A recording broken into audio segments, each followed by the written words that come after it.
আসসালামু আলাইকুম এভরিওয়ান। তো আজকে চলে যাব হচ্ছে ধানমন্ডির নয়রেতে। তো এখানে নিউ মার্কেটে এসে নিউ মার্কেটের আগে থেকে প্রায় আপনার জামে বসেছিলাম।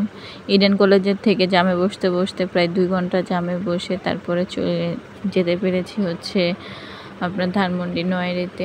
এই যে দেখতে পাচ্ছেন, এই জন্যই মাঝে মাঝে ইচ্ছে করে ঢাকা শহর রেখে গ্রামে চলে যাই। গ্রামে গিয়ে কোথাও বাড়িঘর করে তারপর ওইখানে থাকি, কারণ এই জ্যামের কারণে কোথাও গেলেও শান্তি লাগে না। আমার অবস্থা অনেক খারাপ হয়ে গিয়েছিল জ্যামে বসে থাকতে থাকতে। তারপর নেমে একটা রিক্সা নিয়ে নিলাম। এখানে রিক্সা নেওয়ার পর কিছুটা ভালো লাগছিল। এই লেকের পাড় দিয়ে যাচ্ছিলাম, তখন মনটা একটু ভালো লাগছিল, কারণ ওই জ্যাম থেকে নামার পর গাড়িতে এভাবে বসে থাকার পর একটু এই যে খোলা আবহাওয়ার মধ্যে দিয়ে যাচ্ছিলাম, খুবই ভালো লাগছিল। আর ধানমন্ডি লেকের এখানে তো কম বেশি সবাই চিনে, ঢাকার এদিকে যারা থাকে। তো এখান দিক দিয়ে যাচ্ছিলাম। এদিক দিয়ে যাওয়ার সময় ওয়েদারটাও খুব সুন্দর ছিল, যেতেও খুব ভালো লাগছিল। আর আমার কাছে না এটাকে কি বলে, পলাশ গাছ, এই গাছটা খুবই পছন্দের একটি গাছ। আমার কাছে খুব ভালো লাগে এই গাছটা দেখতে। তারপরে এই তো চলে যাচ্ছি, প্রায় কাছে চলে এসেছি। এই তো দেখতে দেখতে চলে আসলাম ইবনে সিনার সামনে।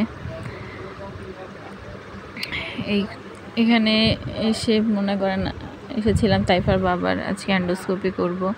এর আগে একটা ভিডিও আমি দিয়েছিলাম, তাকে ডাক্তারের কাছে নিয়ে দৌড়াদৌড়ি করছি। জানি না তার এই গ্যাস্ট্রোলজির সমস্যাটা কেন কমছে না। ডক্টর তো বারবার ওষুধ চেঞ্জ করছে, একবারে এন্ডোস্কোপি করেছি, আবার করছি। এই তো ওনাকে নিয়ে উনি এখানে ফর্ম কিছু কাজ ছিল সেগুলো পূরণ করছিলেন এন্ডোস্কোপির জন্য।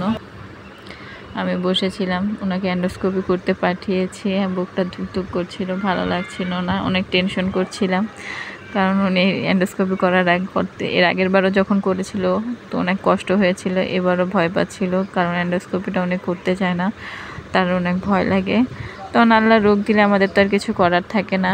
তো এখানে ডক্টর দেখিয়ে প্রায় রাত্রের 11টা বেজে গেছে। এখন এই তো বাড়ির উদ্দেশ্যে আবার রওনা দিলাম। আবারও এই একই জ্যাম, এই এলিফ্যান্ট রোড থেকে জ্যাম ঠেলতে ঠেলতে ঠেলতে ঠেলতে একদম ঢাকা মেডিকেল পর্যন্ত জ্যাম দিয়ে গিয়েছি।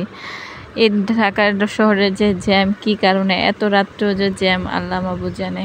ঢাকা ভার্সিটির এদিকে একটু জ্যামটা কম ছিল, এদিকে একটু খোলামেলা পেয়েছিলাম। আবারও মেডিকেলে যাওয়ার পরেই আবার জ্যাম শুরু হয়েছে, একদম ব্রিজের আগ পর্যন্ত এই জ্যাম ঠেলতে ঠেলতে গিয়েছি।